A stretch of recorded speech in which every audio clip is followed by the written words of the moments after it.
Selamat malam rekan menyaners yang saya cintai. Tepat jam 9 malam kita lanjutkan bahasan kita Atlantis Code di seri yang ke-61. Ini Mas Radian udah join. Izinkan saya invite narasumber kita, Mas Agung. Ya, Mas Agung. Satu lagi narator kita. Halo Pak. Halo Mas Agung. Iya Bentar, Pak. Mas Agung, saya satu lagi biar saya tenang. Nah ini narator kita. Iya. Bukan. RN soalnya pakai ejaan RN D. Nah ini.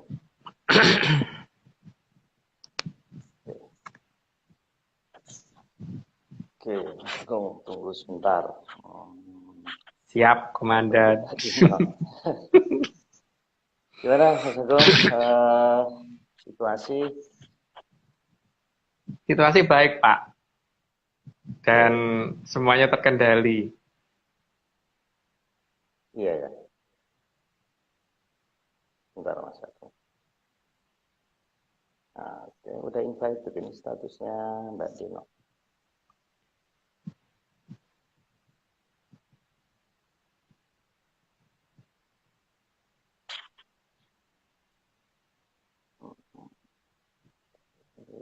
Sudah. Tadi sudah saya add ini juga sebagai teman. Belum masuk ya? Belum Pak. Oke, Mbak Deno mohon keluar lagi, masuk lagi mungkin. Nah ini unable to join ya, aneh ya. Tapi suara Mas Agung jelas ini. Mm-mm. Oke, Mbak Santi ya. Oke, oke. Udah. Kita tunggu beberapa saat. Mas Agung, ini malam ini banyak komentar tentang layernya, cukup provokatif. Ada yang bilang garingnya ngerokok terus dilempar ke gunung, gunungnya meletus. Itu Petroknya lagi nyelentik gunung itu Pak. Iya ya, Gambarnya. Kayaknya loh, iya, tergantung yang gambar sih. iya. Yang gambar bukan saya. Ya, ini dari Iya. Mas Dani Ardi ya. Dulu Mas Iwan. Ini kok nggak bisa ya, Mbak Dina ini padahal statusnya juga invited ya. Aneh ya. Oke, Mungkin jaringan Pak, sinyal atau jaringan. Karena kan di saat-saat kayak gini banyak banyak orang gunakan internet tuh oh Pak. mungkin ya. Ya, Mm-mm. Mbak Jadi Dino kalau mohon keluar dulu, terus leave dulu, terus masuk lagi. Ini soalnya tulisannya isn't unable to join ya. Aneh ini. Oke, nah ini saya ulang lagi ya. Oke. Mas Agung, saya intip ya. ya sambil kita ngobrol. Saya intip. Ah, ini masuk. Nah, itu udah Halo, muncul. Halo Mbak, apa kabar? malam. Halo, baik Pak Marius, Mas Bimo. Malam. Malam, Iya. Ini Pak, J, saya manggilnya gimana, Mbak? Mbak Saya Deno Mbak saja. Santi, Eh, Mbak Deno ya. Mbak Deno ini katanya punya usaha leather work ya. J, Ya, iya, rekan-rekan silahkan follow Instagramnya, namanya Udel Leather ya. Kenapa namanya Udel, Mbak? itu dulu zaman tahun 2011 itu kan saya sering buatin sofa sama bantal dari kulit, Pak. Itu Hmm, kebetulan kan bidang saya yang lain juga interior. Nah, hmm. terus ada kulit sisa nih, gitu. Terus saya bikin tas. Saya bikin tas, kok banyak yang lihat dan banyak yang suka. Ya sudah, saya keterusan bikin. Sampai sekarang. Hmm. Oke, keren, keren. Jadi rekan-rekan menyaners ada 91 di sini. Selamat datang. Silakan follow Instagramnya Mbak Deno. Ini namanya Kudel Leather ya, Kudel. Nggih. Di Saya nggak di tahu di artinya Edge aja kudelnya Pak. apa. Oh Di ya, Edge aja Pak. KUDEL terus laser kulit. Terus satu lagi KUDEL titik katalog pakai C katalognya. Tapi arti kudel itu apa Mbak? Bahasa Kawi atau bahasa apa? Itu pengucapan itu aja sih sebenarnya, lafal biar gampang aja. Awalnya itu dari kata kadel, memeluk. Kan tadi awalnya dari bikin bantal, ya kan? Bantal kan dipeluk gitu. Terus ya menyesuaikan lidah yang nyaman lah ya. Oh ya. Cadel gitu. Oke, matur suwun Mbak. Tunggu sebentar Mbak. Ini ada saya ngobrol dulu dengan Mas Agung, ada beberapa hal. Mas Agung, ini saya nengok ini saya. Nah, ini seperti Aryo ini Mas Aryo. Iya betul, Aryo. Ini lucu banget ini Mas. Ini diupload kira-kira berapa jam yang lalu ya, baru 10 jam yang lalu, ini 215 view. Ini rekan-rekan menyanur, jadi ini membahas tentang manusia kera, manusia kera dan manusia modern. Jadi asal-usul manusia Pak. Asal-usul manusia, ini keren banget ini. Jadi manusia itu sebetulnya duluan mana gitu. Kalau yang hilang kan manusia keranya. Jadi kan ada tiga tipe. Manusia kera, terus manusia gitu manusia modern. Nah, yang hilang itu manusia keranya. Nah, kalau manusia keranya yang hilang, kita menuju kemana? Menuju ke kera atau mau menuju punah atau gimana itu ya? Ini menarik sekali. Selama ini nggak kepikiran Mas ya. Terus satu lagi Mas, saya intip ini antara dewa Mesir dan Bosnia ya. Tapi ngomong tentang burung juga Mas ya tadi ya. Iya, bukan burungnya Pak Marius ya. Ini cukup menarik juga 2 hari yang lalu, silakan. Dan komennya cukup meriah rekan-rekan. Kalau apa namanya, kalau mau play, open mic nama channelnya ya. OPENMIK. Oke Mas Agung, ini saya dikomplain sama Raffi, ini saya putar sebentar nih. Raffi ini ngirim, jadi ini di Thailand, ini cuma 12 detik. Jadi di Thailand ini Mount Budo itu tanggal 29 Juni, belum lama ada penampakan seperti ini. Ya cuman itu aja. Di Subtle Energy namanya Instagramnya. Oke Mas, saya mau menampilkan, sebelum masuk ke materi, saya mau menampilkan beberapa gambar nih Mas ya. Nah ini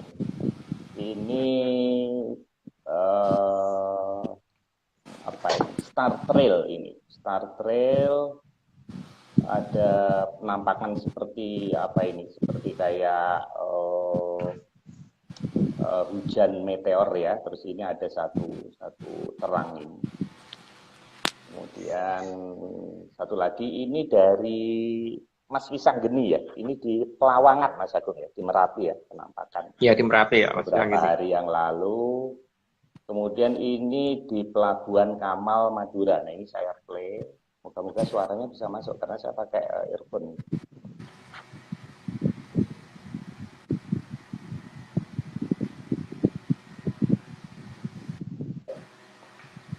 Ngeri ya Pak ya. Suara ngeri sekali nih. Ini luar biasa nih. Ini seperti ini ya, dasar. Oke, terus masih satu lagi Mas. Nah ini penting ini Mas. Nah ini Mas Agung harus menjelaskan ini. Ini penampakan seperti bulan tapi kok kayak tumpuk-tumpuk. Nah ini gimana Mas penjelasannya Mas? Itu kan yang saya ceritakan kemarin, mungkin itu kesalahan kamera atau kejujuran kamera Pak ya. Tapi kalau dilihat secara detail sih memang kelihatan 3. Jadi bukan kelihatan 2 tapi kelihatan 3. Nah, tapi masalahnya gini Pak, memang ini kan di selatan kita ini lagi ada suatu perayaan besar.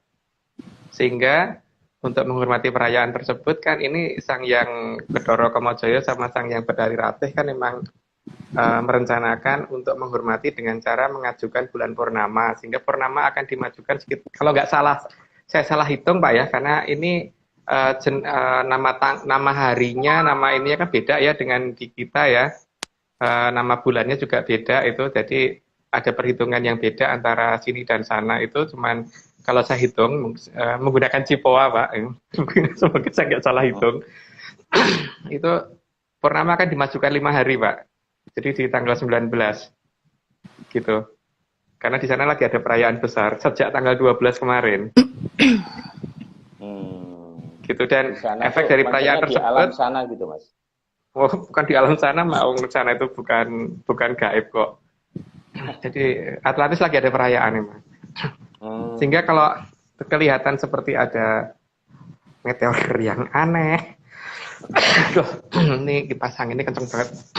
Sama ini bau sambelnya masih nyengat. Jadi masak nasi goreng ke sambel lomboknya banyak banget jadi. Biar nggak ngantuk Mas. Biar nggak ngantuk. Itu kalau kelihatan ada banyak hal yang aneh di bumi memang jadi wajar karena memang di sana lagi ada perayaan besar dan mereka mulai akan secara bertahap menunjukkan diri mereka ada gitu kan Pak. Ya monggo dititeni aja apakah saya salah hitung apa tidak, tapi kalau saya tidak salah perhitungan saya seharusnya purnama akan maju menjadi tanggal 19 bukan tanggal 24. Jadi maju 5 hari Pak ya. Nah, versi menyan ya, bukan versi meteorologi geofisika ya, bukan versi astronomi ya. Tapi ini versi menyan. Purnama akan maju 5 hari menjadi tanggal 19. Kiranya begitu. Kalau saya nggak salah hitung tuh. Nah, kalau Cipoa saya nggak salah ya. Oke. Nah, mengenai yang double ini gimana Mas? Seperti kayak tumpuk. Ya karena memang di belakangnya ada balai kambang Pak. Dan balai kambang itu gede. Balai kambang itu bukan kapal kecil. Jadi gedenya sama bumi aja belum tentu kalah gede gitu loh. Gitu. Itu dibangun kan pertama kali di zaman Mahaprabu Kandiawan, terus kok Kandiawan sih siapa tuh namanya? Sama Mahaprabu Kano. Sama Mahaprabu Kano dan beberapa. Makanya kan negara yang punya istana balai kambang cuma negara kita, Pak. Yang lainnya kan nggak jelas istana balai kambangnya. Tapi ya nggak tahu ya, mungkin karena saya nggak pernah baca sejarah negara lain gitu. Ini kalau dilihat dari belahan bumi lain, Mas Agung, penampakannya seperti ini juga atau hanya dari sisi Nuswantara aja? Saya belum tahu, karena belum bertanya ke teman-teman yang di luar sana.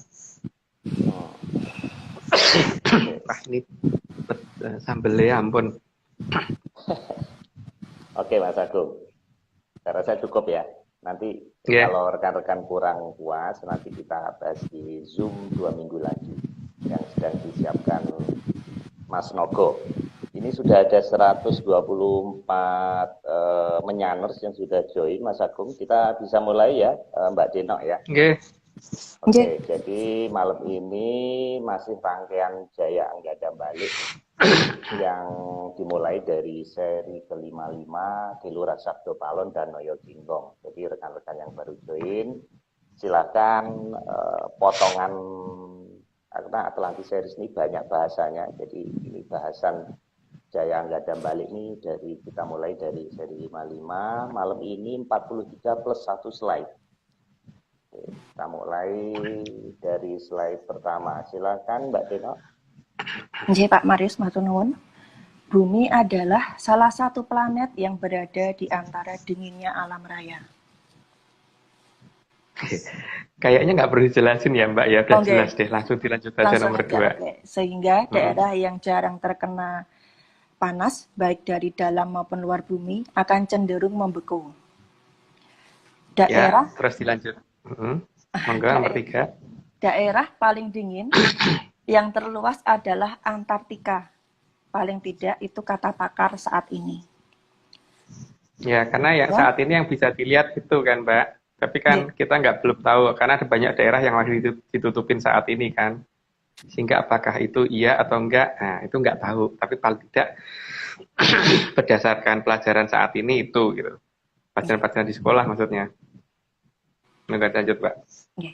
Walaupun tidak seluas kutub selatan bumi, daerah terdingin lainnya adalah kutub utara bumi. Ya, itu nggak aneh. Dilanjut aja, Mbak. Beberapa daerah dengan ketinggian maksimal seperti puncak gunung yang tinggi juga bisa menjadi daerah yang sangat dingin. Walaupun ini harusnya aneh ya, karena kan yang namanya panas itu, kalau saya dari waktu saya masih sekolah dulu di ilmu pengetahuan alam ya, tapi nggak tahu dinamain pengetahuan alam atau ilmu pengabdian alam ya, yang benar atau ilmu pencuekan alam.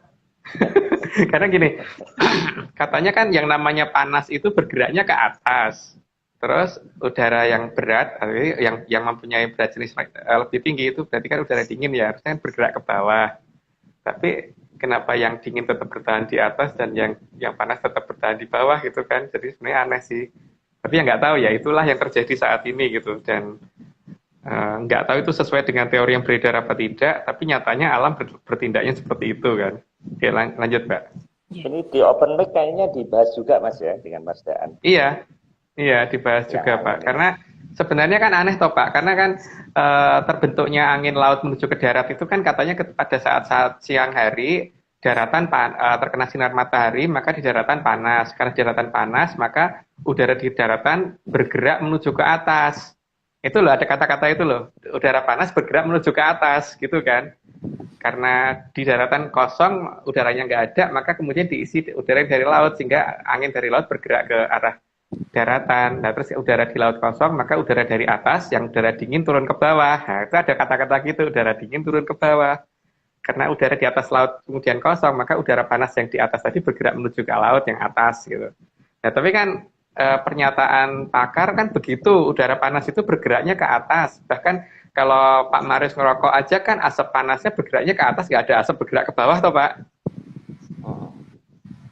Nah iya, itu kan. Tapi kan masalahnya kenapa makin ke atas makin dingin? Kenapa udara dingin itu nggak mau bergerak ke bawah dan udara panas yang di bawah nggak mau pindah ke atas gitu kan? Itu masalahnya kan. Terus dilanjut, Mbak. Daerah yang dingin atau terlalu dingin tidaklah akan sanggup menyokong kehidupan, karena kehidupan butuh panas. Namun, daerah yang terlalu panas juga tidak bisa menyokong kehidupan. Ya, karena kehidupan itu bisa berlangsung langgeng itu kalau suhunya tepat gitu, tidak terlalu panas dan tidak terlalu dingin gitu. Kalau terlalu panas ya nggak bisa sesuatu hidup, kalau terlalu dingin ya nggak bisa gitu. Monggo dilanjut dulu Mbak. Daerah yang panas atau terlalu panas akan membuat air menjadi sesuatu yang langka karena akan cepat menguap. Apalagi, Terus, Mbak? kalau api muncul dengan jumlah yang cukup banyak, yang ada justru akan membasmi kehidupan di bumi. Ya itu. Jadi kan di sini berarti kan kondisi api yang ada ini harus terkendali ya, jangan terlalu besar, tapi dibutuhkan. Tapi juga jangan terlalu besar. Tapi harus ada, karena kalau tidak ada juga orang nggak bisa hidup. Butuh juga, panas itu kita butuhkan juga, tapi panas yang over juga tidak kita butuhkan. Jadi harus semuanya itu harus serasi gitu. Oke lanjut Mbak. Kayak kompor Mas ya, kayak kompor ya. Kompor nggak boleh terlalu gede dan terlalu kecil ya. Kalau pakai kalau kita masak kan kita tidak perlu pakai tanur untuk peleburan baja atau Pak. Iya kan, gitu kan. Tapi juga kita nggak bisa masak kompor pakai lilin yang kecil gitu loh. Masak sayur untuk masak bakso satu dandang pakai satu lilin itu juga lama banget gitu kan. Jadi harus tepat pada ininya lah. Yang dibutuhkan gitu loh. Panas ya diperlukan sebatas yang dibutuhkan gitu. Oke lanjut. Api juga bisa muncul dari gunung yang meletus, yang mengeluarkan lava pijar yang sanggup membakar apapun. Selain panas yang keluar berupa api, bisa juga keluar panas yang berupa awan panas. Di Jawa dikenal sebagai wedhus gembel. Ya di sini kan api itu yang berasal dari alam macam-macam kan. Ada yang bisa datang dari gunung berapi, dari dalam tanah, dari atas, dari manapun. Jadi ini kita harus mengerti dulu polanya api dari mana, dan setelah itu kita harus ngerti yang bawa siapa, dan setelah ngerti yang bawa siapa, berarti polanya seperti apa, mantranya seperti apa, dan bagaimana menguasainya gitu kan. Oke lanjut Mbak. Maka sudah tugas dari manusia untuk menjaga alam raya ini agar semua makhluk bisa hidup dengan nyaman. Ya, kalau kalau kita nggak ada gunanya untuk apa gitu. Jadi kita diciptakan kan memang semua makhluk diciptakan ada gunanya termasuk manusia. Sehingga ya kita diciptakan sebagai makhluk dengan derajat yang cukup tinggi ya harus bisa menguasai ini semua. Jangan cuma memitoskan aja bisanya gitu. Oke, lanjut. Mas Agung tadi bilang diciptakan. Jadi Mas Agung aliran bahwa kita ini tidak evolusi atau gimana Mas? Kok diciptakan?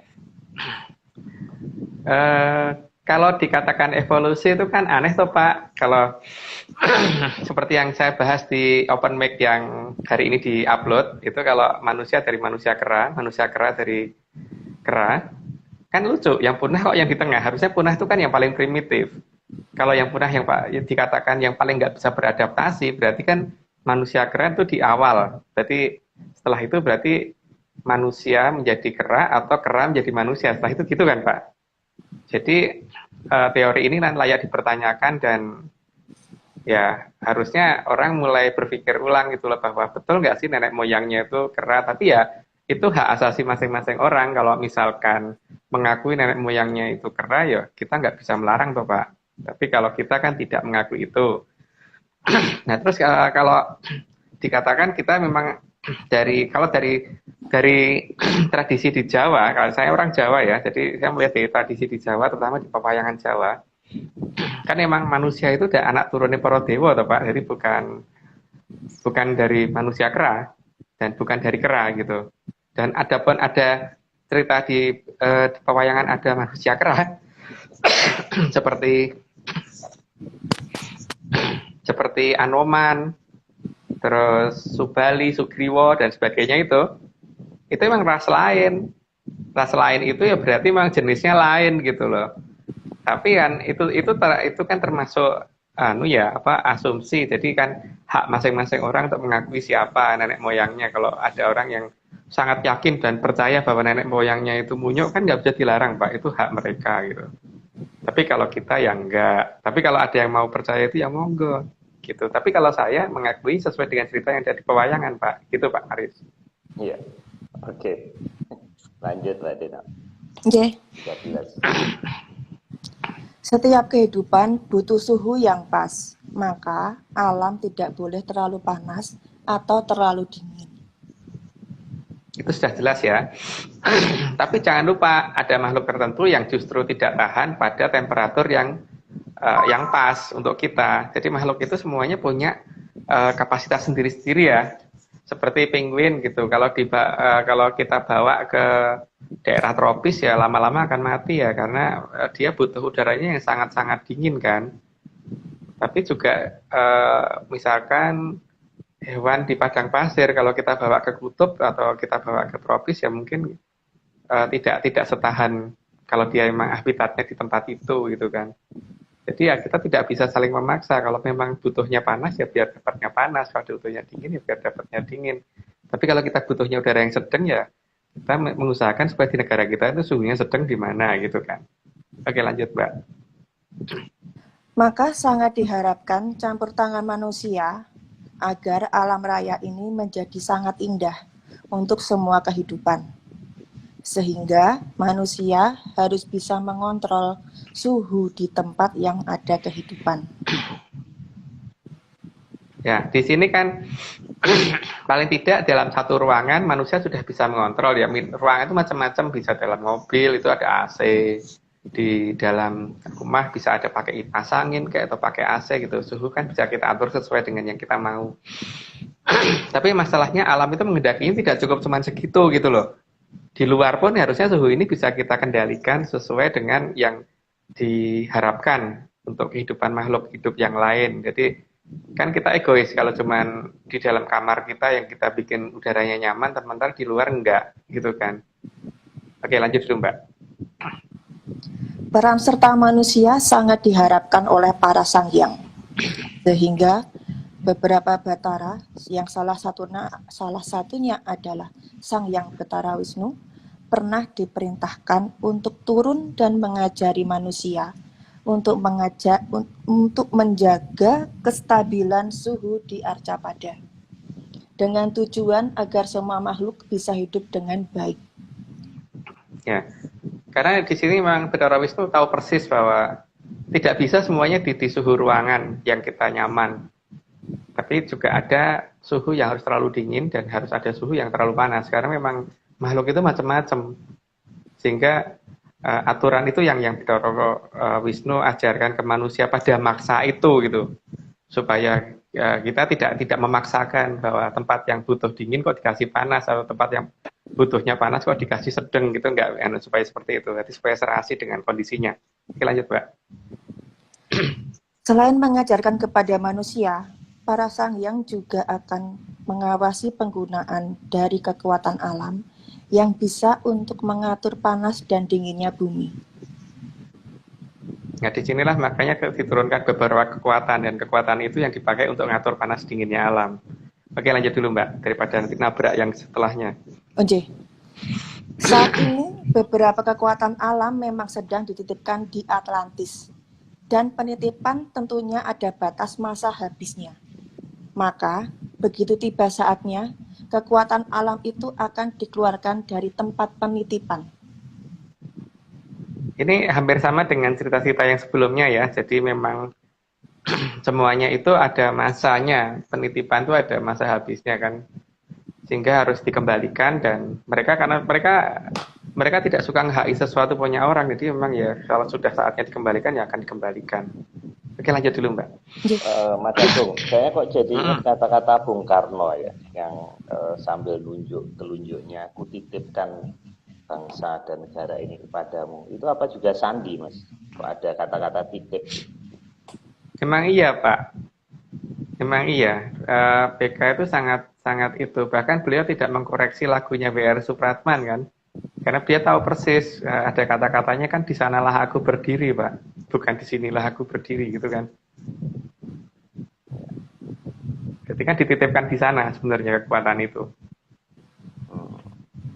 Oke, Mbak, lanjut. Oke. Atlantis sangat paham bahwa kekuatan alam tersebut memang harus dikembalikan bila saatnya tiba.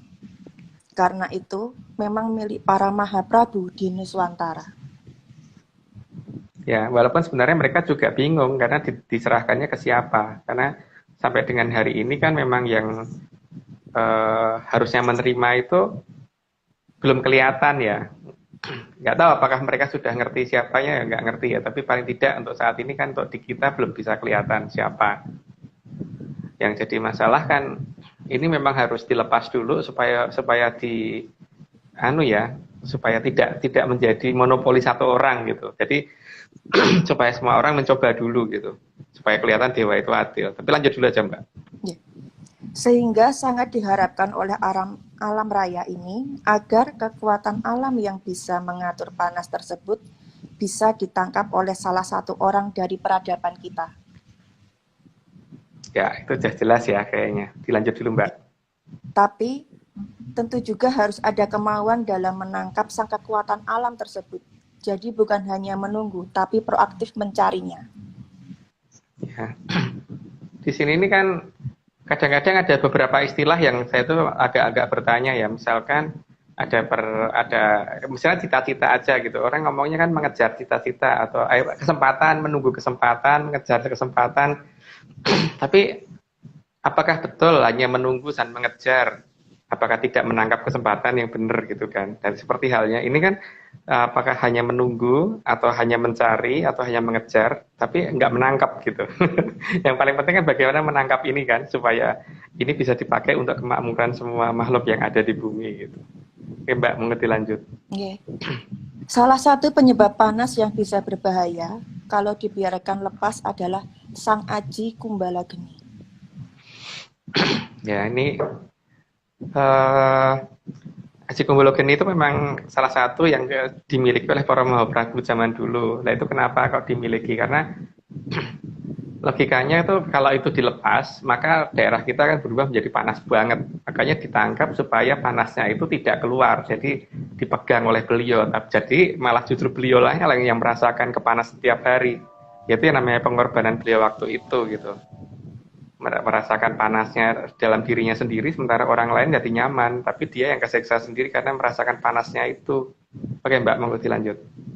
Bentar Mas Agung, saya tanya. Kalau di Timur Tengah yang padang pasir dan tanah, apa itu berarti aji kumbolo geninya tidak bisa dikendalikan? Saya tidak ngomong masalah Timur Tengah Pak ya, cuman Timur Tengah itu kan ada sesuatu hal yang aneh, nanti akan kita bahas di open mic sih itu. Tapi tidak Timur Tengahnya, tapi yang menyangkut padang pasirnya itu nanti. Jadi tidak saya ceritakan di sini sekarang ya. Cuman masalahnya gini Pak, jika memang ada yang sanggup untuk mengambil sesuatu hal yang panas di sana kemudian membawa dalam dirinya itu, maka seharusnya daerah itu jadi nggak panas. Itu ada di cerita pewayangan kita, Pak. Dan raja-raja kita zaman dulu mengorbankan dirinya dengan cara seperti itu. Jadi mending dia yang kepanasan, tapi masyarakat satu negara tidak merasakan panasnya lagi gitu, tapi merasakan udara yang nyaman gitu. Oke, monggo dilanjut. Apa gimana, ada pertanyaan lagi, Pak? Enggak cukup. Menarik. Oke, kita lihat nanti di open mic. Silakan ya, Pak. Selain bisa menyebabkan panas, aji kumbolo geni juga bisa digunakan untuk menyirnakan bangsa berkasaan yang mengganggu manusia. Ya, karena memang mereka kalahnya sama itu ya untuk perkasaan itu. Jadi kan makanya dalam orang ketika mau moksa yang terakhir, setelah 63 dari saudara kita itu dipanggil keluar satu persatu, dimasukkan dalam kumbolo geni supaya kembali. Jadi supaya tidak ini. Nah, begitu juga dengan berkasaan, ya dihabisinnya pakai itu, bukan diesemi ya, bukan disenyumi gitu, tapi dengan kumbolo geni kalau zaman dulu. Oke, monggo dilanjut Mbak. Aji kumbolo geni juga merupakan salah satu kekuatan yang biasanya digunakan untuk menghilangkan raga saat akan kembali ke Sang Pencipta. Ya, Pak, karena itu adalah salah satu dari rangkaian sastra Mandologiri yang digunakan untuk moksa kan, untuk kembali seraga-raganya. Jadi ya memang nenek moyang kita dulu kan tidak kalau pulang ya pulang gitu. Jadi seraga-raganya dibawa pulang. Beda dengan orang yang sekarang, raganya ditinggal. Oke Mbak, lanjut. Semua jenis raksasa, bahkan sang yang betari Durga, sangat takut kepada pemilik aji kumbolo geni. Maka aji kumbolo geni ada dalam sastra Mandalagiri. Ya, itu dalam cerita Sudomolo ada itu cerita itu. Jadinya mungkin kalau pengen lebih detailnya kenapa betari Durga itu takut dengan kumbolo geni, monggo dilihat di sastra Sudomolo. Ya, semoga bisa mendapatkan yang asli tapi. Oke, monggo dilanjut, Mbak. Sang aji kumbolo geni adalah kekuatan alam, sebuah terapan, bukan sekedar kata-kata indah ataupun kata-kata bijak. Nah ini kan kadang-kadang yang namanya mantra itu diarti-artikan terus malah diterjemahkan nggak jelas ya. Padahal yang namanya mantra itu kan memang tidak untuk diartikan ya. Karena mantra itu password. Seperti halnya Windows kalau diganti jendela ya nggak akan jalan. Karena walaupun artinya sama tapi ya passwordnya itu Windows, bukan jendela gitu kan. Jadi kadang-kadang di sini yang namanya filsafat ini yang menjauhkan kita dengan tradisi. Jadi kalau dulu saya pernah debat dengan beberapa orang namanya apa ya, Dharma, lupa namanya saya. Itu orang filsafat, katanya kalau mau belajar filsafat itu belajar filsafatnya dulu lah. Menurut saya malah salah, kalau belajar filsafatnya itu malah nggak nyambung semua ya. Jadi yang menurut saya kalau belajar filsafat yang dapat nanti akan menjadi baik tapi nggak jadi sakti. Yang jelas pasti itu kalau belajar filsafat. Monggo dilanjut, Pak. Manusia yang akan menerima harus sanggup mengukur kemampuannya atau tidak. Karena memang sangat berbahaya. Seperti yang sudah dijelaskan di seri 55 dan 56. Kalau kita menerima kumbolo geni itu kan berarti kita ada hawa panas yang kita masukkan ke dalam diri kita ya. Itu ada banyak hal yang harus kita kita mengerti bahwa satu, kita juga harus menjaga jarak terhadap orang lain. Karena apa? Kalau itu sampai hawa panas itu tidak sadar keluar dari badan kita, kan orang di sekitar kita juga bisa jadi apa? Bisa jadi berantakan gitu kan, bisa hangus mendadak gitu.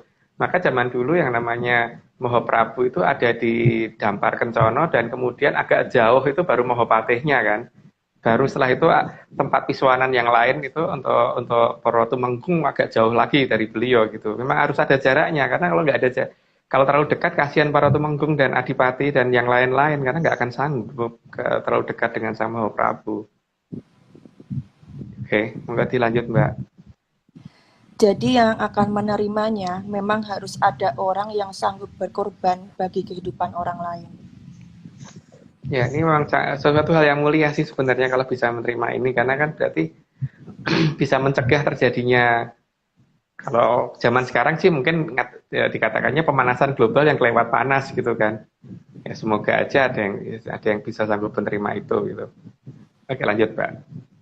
Karena menyimpan api dalam diri manusia bukanlah suatu hal yang nyaman. Ketika orang lain merasa sejuk, maka sang penerima aji Kumbolo Geni yang akan menderita karena menyimpan api alam dalam dirinya, sehingga api tersebut tidak merusak alam raya. Jadi memang ya itu, ya namanya punya Kumbolo Geni itu ya seperti itu. Jadi orang lain mungkin melihatnya dia sakti banget, ya megang besi aja bisa meleleh gitu. Ditembak pelurunya baru berapa meter sudah tidak bisa mencapai dirinya gitu, karena sudah meledak sebelum mencapai dirinya. Karena seperti yang bisa dilihat di beberapa tempat itu, misalkan kayak batu diinjek sampai meleok gitu, padahal batu itu kan kalau diinjek sampai seperti itu berarti kan panasnya pasti berapa ribu derajat gitu kan. Kalau orang bisa melelehkan batu sampai telapak kakinya sampai bisa nyiplak di batu itu kan pasti di atas 1000 derajat itu. Kalau di atas 1000 derajat atau enggak 1000 derajat deh, misalkan 500 derajat aja itu kan orang mendekat aja mungkin dalam jarak 2 meter aja pasti akan merasakan panas yang setengah mati kan. Itu orang mendekat aja udah kayak gitu. Sehingga ini kan orang yang harus kuat prihatin dan ini kan sanggup menerima itu, serta ya harus bisa ngerti bahwa dia berbahaya kalau terlalu dekat sama orang lain gitu. Jadi bukan sombong, bukan karena dia angkuh, karena dia harus menjauh dari banyak orang, tapi ya memang dia harus ada di tempat yang khusus. Karena kalau tidak begitu orang lain yang akan celaka karena terlalu dekat sama dia. Gitu. Makanya di pewayangan selalu digambarkan Mahaprabu itu selalu ada jaraknya dengan waktu Piswanan, nggak akan dekat kecuali dengan orang-orang yang sanggup menerima itu. Gitu, harus Mbak. Diisolasi Mas ya, harus di social distance ya, diisolasi. Ya harus social distancing banget Pak itu. Silakan Mbak. Yeah. Maka pemegang aji Kumbolo Geni pasti akan sangat mudah marah karena keberadaan api dalam dirinya. Disinilah sangat diuji kemampuan agar tidak menggunakannya bila tidak diperlukan. Sehingga orang di sekitar pemegang aji Kumbolo Geni harus sanggup menenteramkan sang pemegang.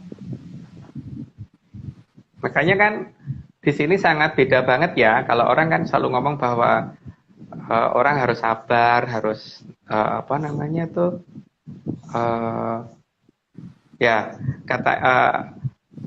beda banget ya.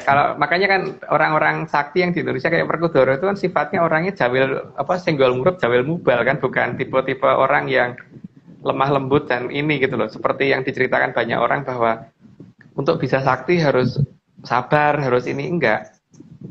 Sangat jauh dari itu. Makanya orang yang megang ini biasanya nggak bisa sabar karena memang ya dia menghadapi hawa panas yang setengah mati. Makanya sekitarnya lah yang harusnya bisa membuat dia menjadi tidak marah. Dan kalau marah memang bahaya sekali. Tapi kalau dia marah dan merusak semuanya berhadapan sama Bathara Wisnu. Menurut cerita wayang. Begitu. Monggo dilanjut Mbak. Dan pemegang aji Kumbolo Geni jangan ditantang. Karena begitu mengamuk, maka bisa selesai semuanya. Itu menurut pewayangan ya. kan sekarang ini masih belum jelas siapa yang akan pegang dan siapa yang bisa pegang. Jadi dasar ceritanya seperti itu.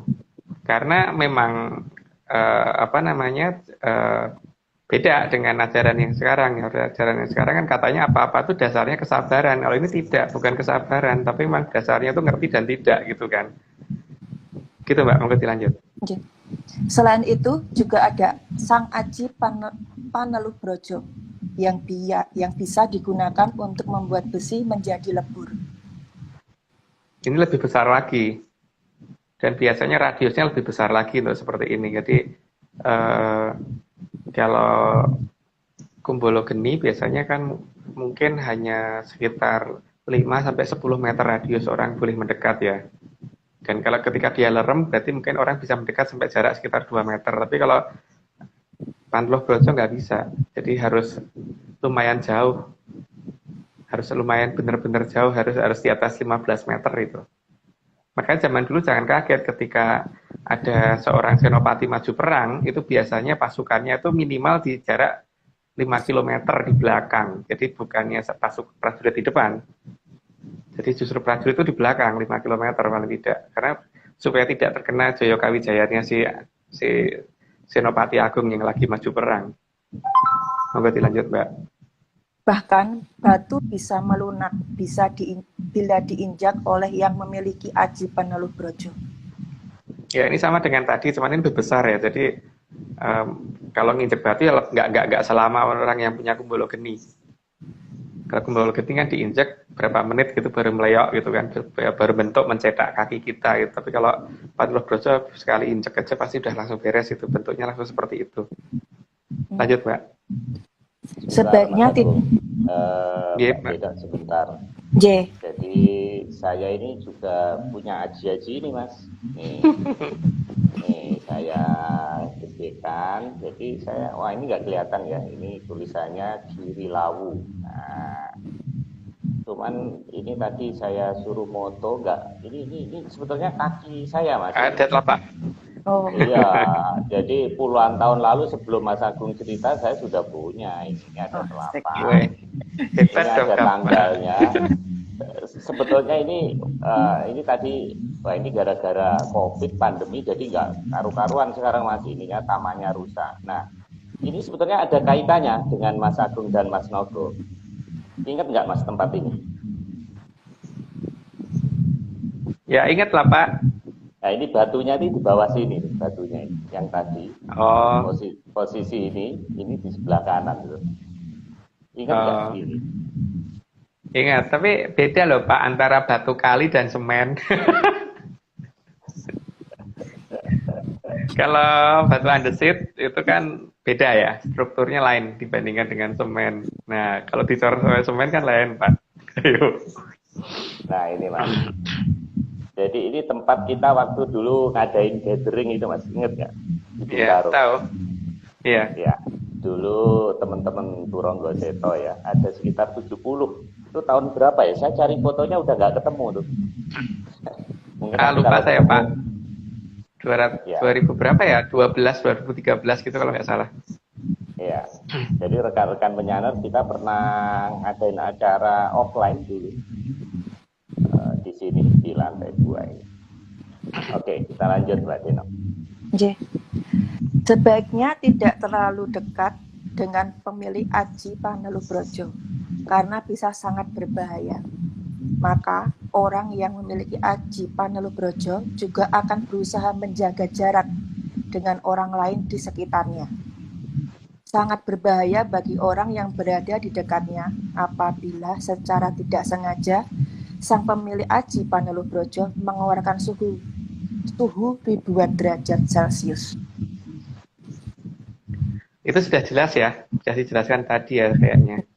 Tapi ya itu tadi, monggo terserah kalau ini dianggap mitos apa tidak ya itu haknya masing-masing. Tapi di zaman dulu itu ada beneran gitu kan.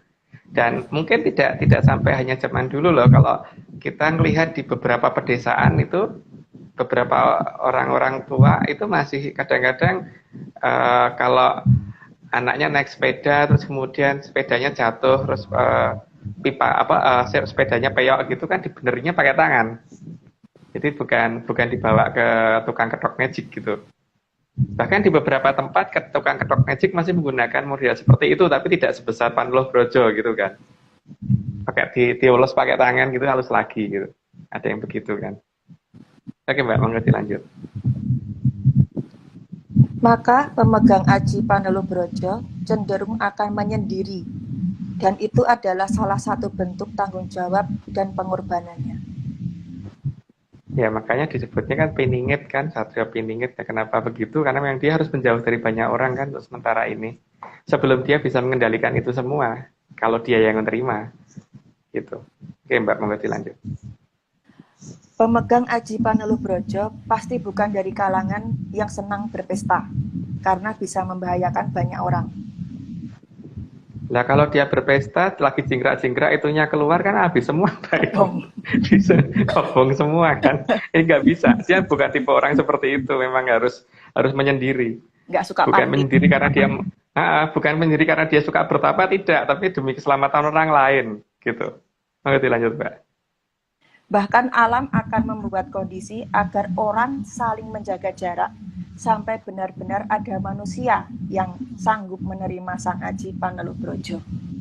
Agar nantinya semua orang bisa mengerti seberapa berbahayanya aji Panuloh Brojo itu. Tapi juga seberapa penting aji Panuloh Brojo tersebut. Ya, karena ini kan juga bisa dipakai untuk mengendalikan temperatur bumi ya. Jadi kalau itu dilepas ya ambiar semua, bisa banyak kebakaran di sana sini dan sebagainya gitu. Itu berdasarkan cerita di pewayangan dan berdasarkan dongeng saya ya. Jadi ini anggap aja dongeng loh, jadi jangan dianggap serius. Gitu Mbak, monggo dilanjut Mbak. Maka pemegang aji Panuloh Brojo haruslah orang yang sanggup berkorban, seperti lilin yang menerangi sekitarnya sampai dirinya habis termakan api. Ya, di sini kan pertama dia pasti orang yang kesepian ya, karena mendekat ke orang lain kan akan sulit. Karena kalau dekat sama orang lain kan orang lain yang akan celaka kalau dia nggak sengaja.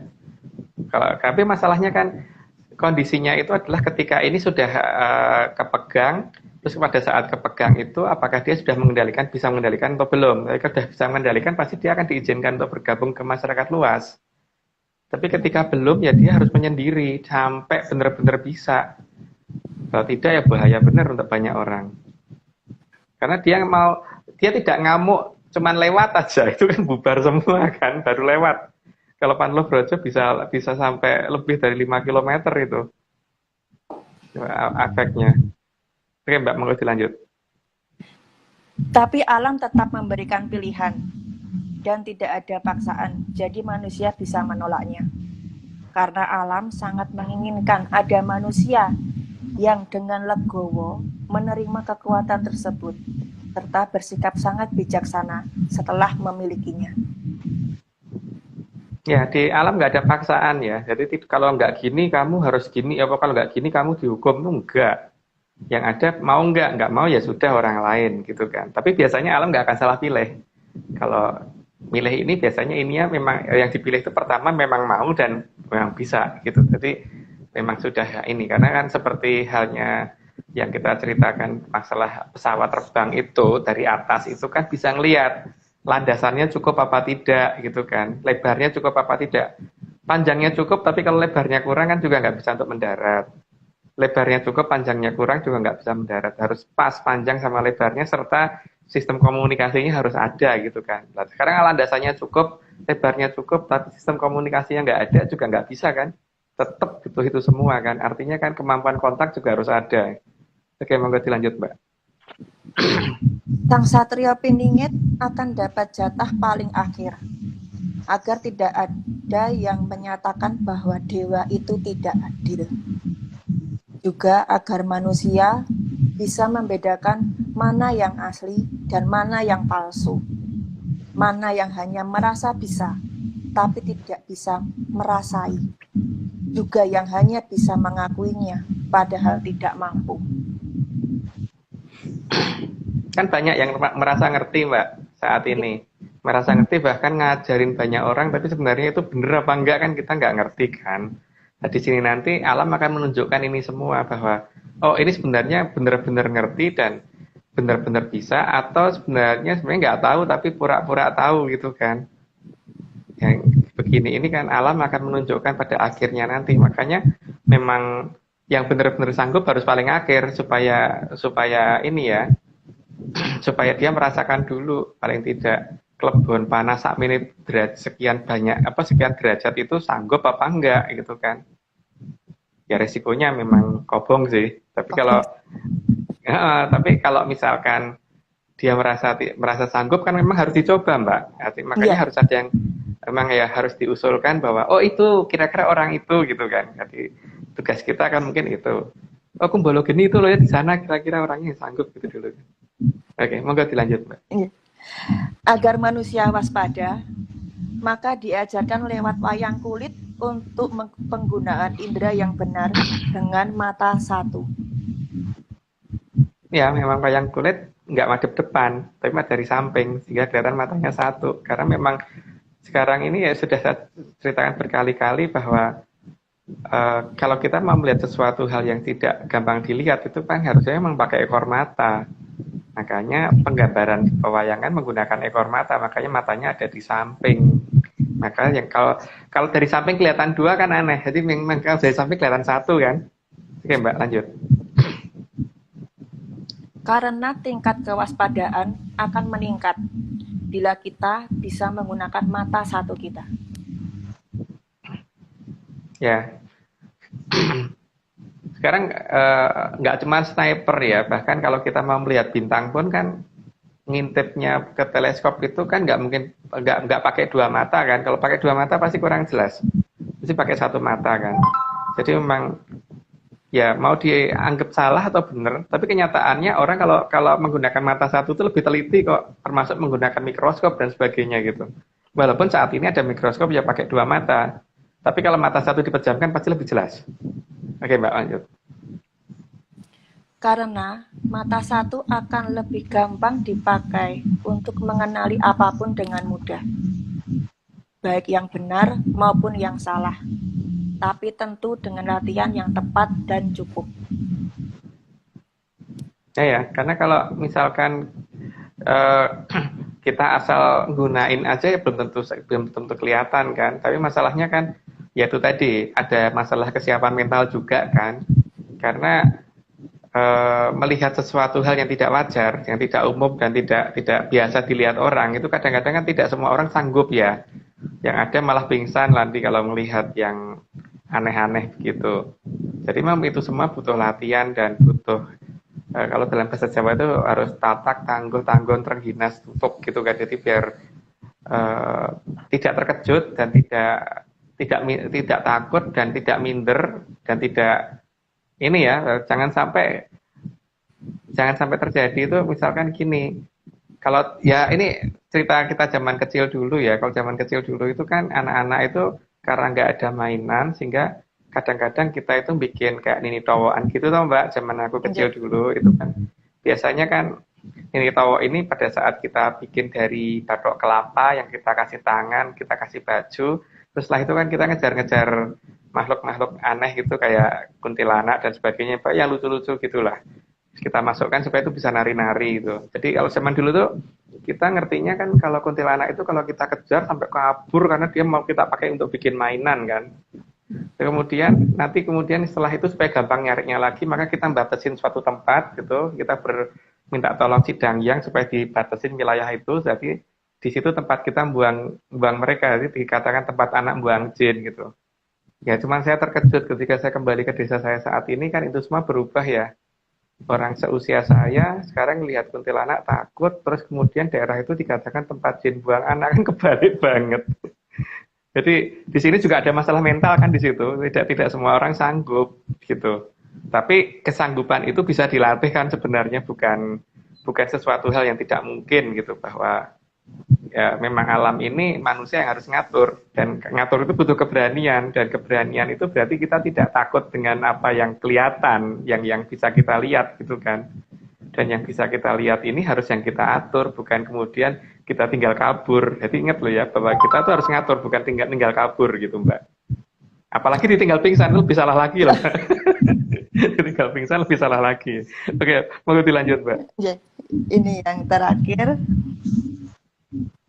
Kridaning sang dahono, arsa mradaping arcapada, kadya kridaning sima, amargi kagiring dening angin-angin, tumuju kamulyaning Tribhuwana.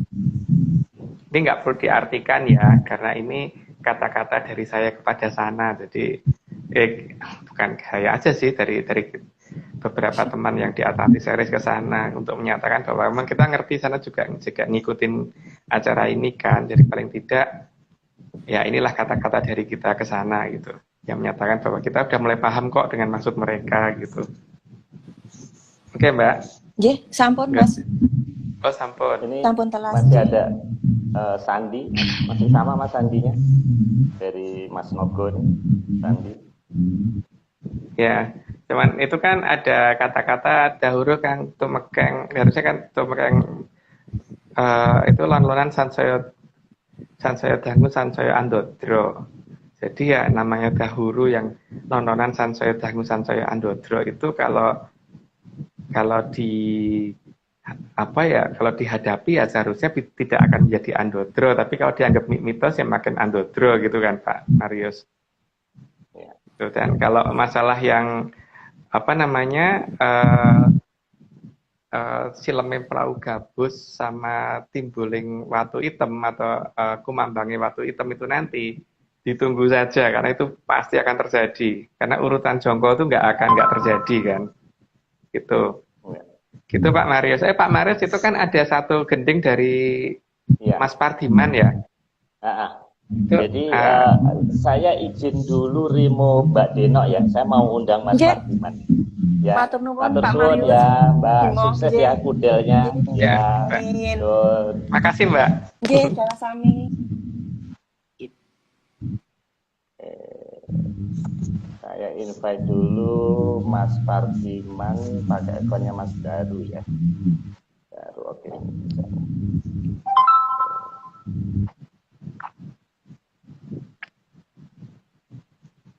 Semoga bisa masuk nih Mas Pardiman. Halo Mas. Halo Mas Mario. Halo, Selamat malam Pak. Selamat malam Jumpa Pak. kembali Mas. Selamat malam Mas Agung. Selamat malam. Ya. Ya, Mas Pardiman, saya dapat ini video dari Mas Nogo ya. Cuman saya mohon maaf nggak bisa play di komputer karena filenya tulas nggak tahu. Dan saya agak lupa tadi. Jadi sambil oper itu tadi saya pindah gagal. Jadi coba aja. Ini saya dulu ya, saya awal dulu belajar. Saya Ini enggak kedengaran dengan jelas ya.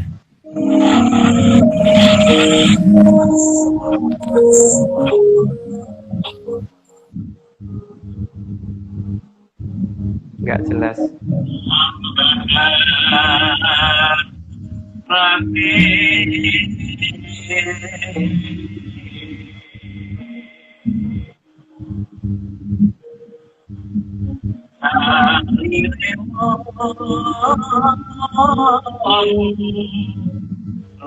Marius, kurang jelas Pak. Suaranya keputus-putus Pak. suaranya nggak dengar Mas ya? Nggih, nggak dengar. Jadi mungkin lebih baik langsung Mas Pardiman aja langsung Pak. Karena ini menyangkut keadaan yang akan terjadi kan Pak. Itu dari gendingnya. Yang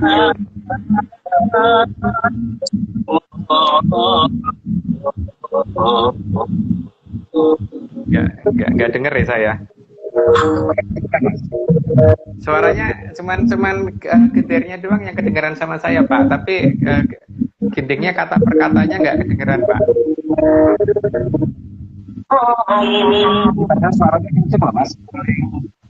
Iya, tapi di sini ya nggak kedengaran. Guys, suaranya tuh agak putus-putus gitu, Pak. Mungkin di stop dulu aja, Pak. Loh, ini Mas Pardiman kok ya kan Mas? Tadi muter-muter gitu, Pak. Atau coba kalau misalkan sementara nunggu Mas Pardiman, kalau saya yang nyetel gimana, Pak? Mungkin kedengeran nggak ya? Oh iya. Silakan Mas. Ya betul.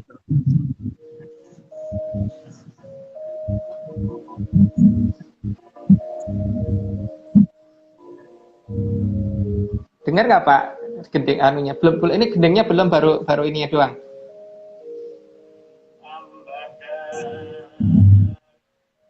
Dengeran Mas?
Iya, iya.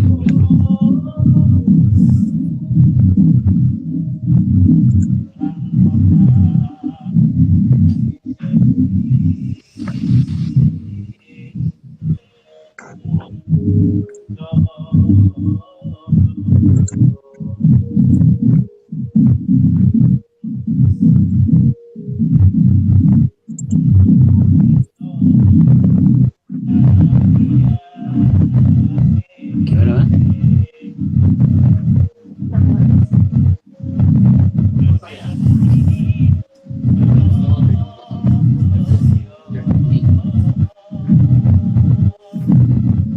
Tapi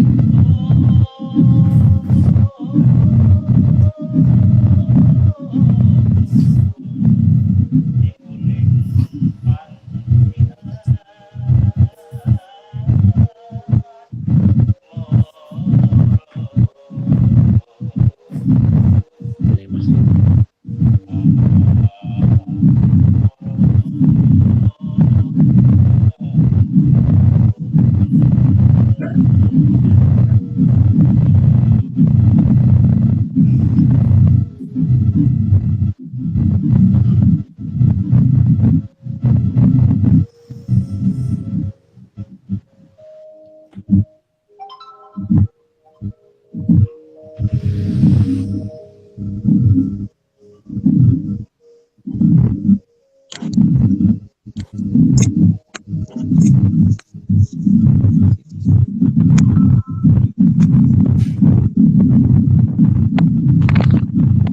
Kedengaran nggak tadi?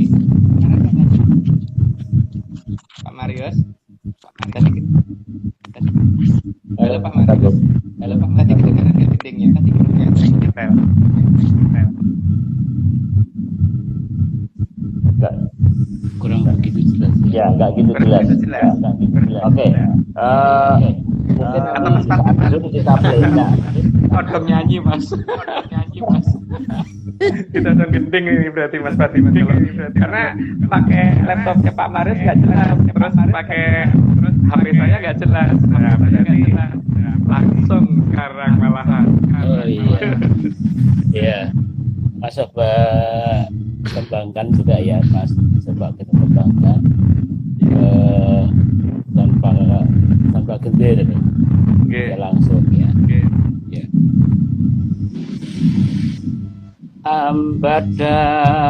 Ambadarake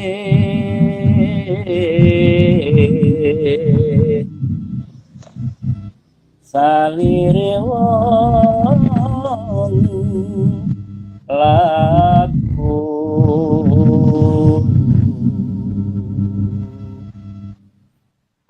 duro para citra angkara murka senasyan duro para citrane mau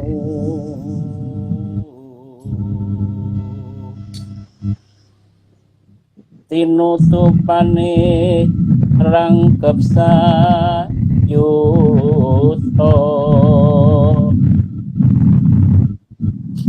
sarana susilaning solawa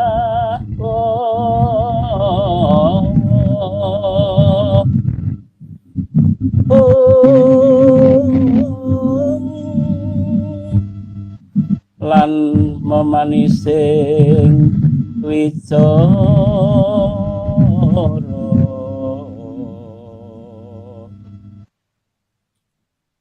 tentu bisa amiyake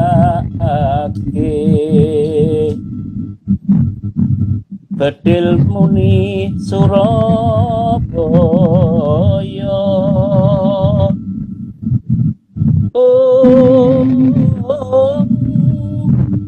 timbuling panji asmara panji asmara anggun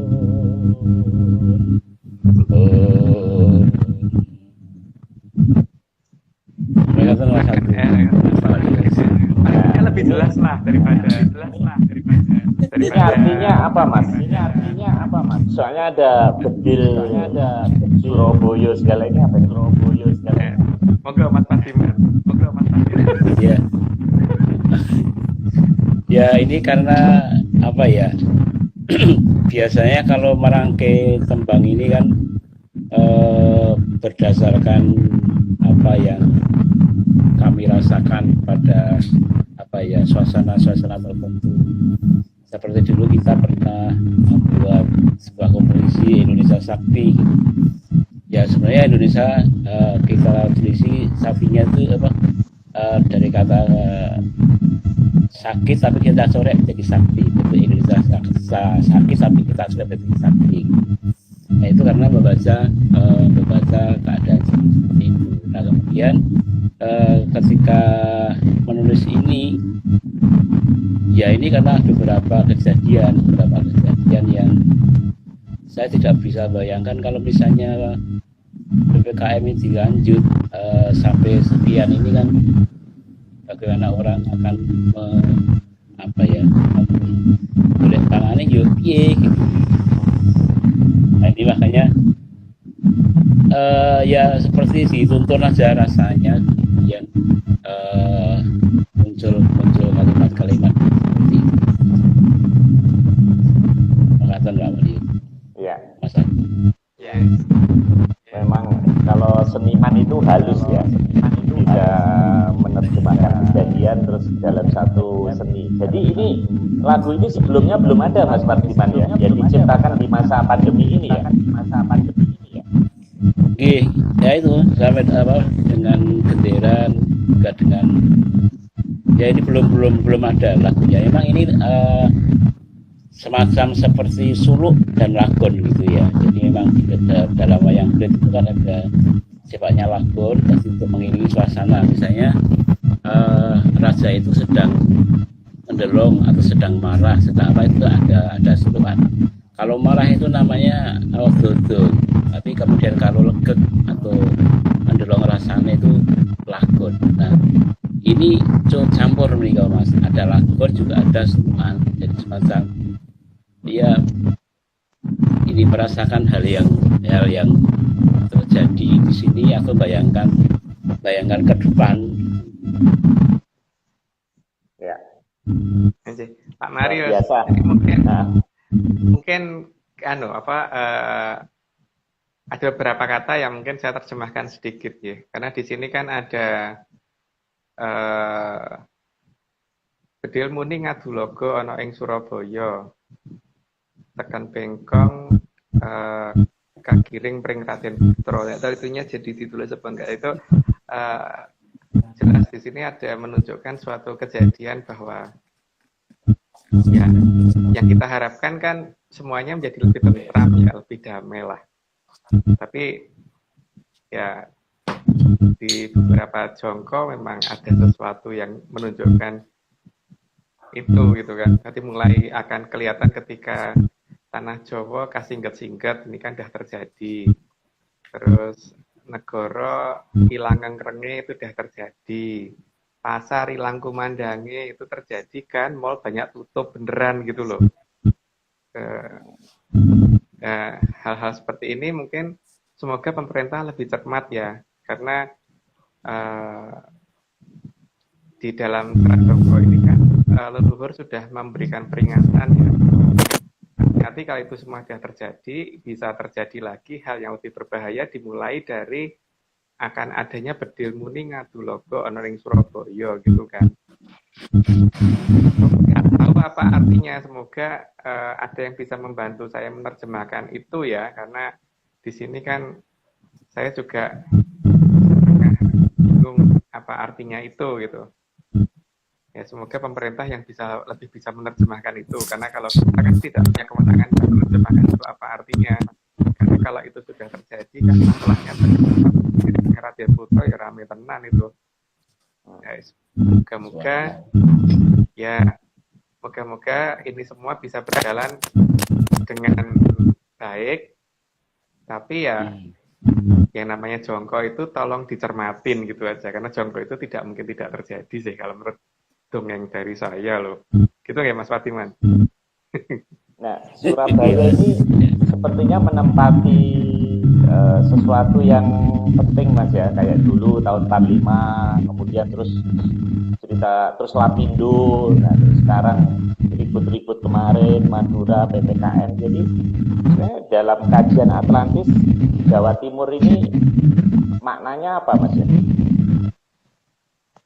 Karena kan ada kata-kata juga begini toh Pak, rikala Madura nagari meh gathuk mring Surabaya, itu kan ada kan, dan kenyataannya itu sudah terjadi kan. Adanya perdebatan Suramadu itu kan. Nah, dikatakan meh gathuk itu kan karena saat ini kan disekat Pak. Jadi meh gathuk ning meh gitu kan. Gathuk ning ora iso dilewatin gitu, di meh gathuk. Makanya itu nanti akan ada wiwitane goro-goro gitu loh. Makanya di sini kan ya karena ini mumpung belum terjadi, semoga pemerintah lebih bijaksana dalam melihat ini semua ya. Sebelum ada bedil muni ngadulogo ana ing Surabaya. Karena itu ada di jongko, bukan saya yang nulis loh. Gitu. Gitu Pak Mario. Oke. Menarik. Ini rekan-rekan masih ada 110 Mas Agung. Jadi 2 minggu lagi kita mau ngadain Zoom ya, rencana ya. Mas Novo juga sudah setuju. Nanti mungkin ini Mas Pardiman bisa kita play atau nyanyinya kalau Zoom lebih stabil ya dibandingkan Instagram. Nanti bisa kita kupas lagi Mas Pardiman lagunya. Terima kasih rekan-rekan penyanyi semuanya yang tidak bisa saya sebutkan satu persatu. Terima kasih Mas Radian yang sudah upload tag, dan juga Mas Novo, Pak Iwan, dan Mas Dani Ardi yang telah menyiapkan slide. Karena menyiapkan slide butuh semalaman ya. Ya Mas Agung. Saya ucapkan selamat juga untuk yang di kita ya, karena lagi ada perayaan yang mungkin Bathara Kamajaya juga akan memajukan purnama menjadi tanggal 19. Semoga ini acara di sana berlangsung meriah gitu. Oh ya, di sana ada PPKM nggak Pak? Oh nggak ada Pak. Oh nggak ada. PPKM-nya cuma sampai ke selatan kita Pak, tapi ke selatan lagi nggak ada PPKM Pak. Oh iya. Oke, terima kasih Mas Doni dari Museum Wayang Kekayon, ada Bonetli itu ternyata dari Hong Kong, temennya Mbak Nuni, juga rekan-rekan yang lain. Terima kasih, kita ketemu lagi Rabu Menyan. Topiknya masih Jaya Anggabada balik, Mas. Ya. Yang kita balik yang terakhir, karena setelah itu kan kita zoom, terus kemudian kita ganti topik lain, Pak. Benar ya, karena ini kan saya juga harus melihat ini apa namanya, katanya Mas Novel sih jangan spoiler dulu, Mas. Jadi nggak cerita dulu deh, daripada ini diprotes sama Mas Novel, jangan di spoilerin dulu gitu katanya. Oke, Mas Wisanggeni, terima kasih kiriman fotonya. Sekali lagi terima kasih ininya Mas Pardiman, bagus sekali. Harusnya sama tadi ya, itu nabuh. Itu yang nabuh jenengan sendiri juga, Mas? Atau orang lain? Iya, Mas. Oh gitu. Iya. Oh. Wah, berarti nanti kalau Zoom ini Mas langsung di depan, Mas, langsung live aja gitu. Lebih keren. Baik. Ya, sip. Ya. Terima kasih, matur suwun, salam Menyan, sampai jumpa Rabu Menyan depan. Salamnya.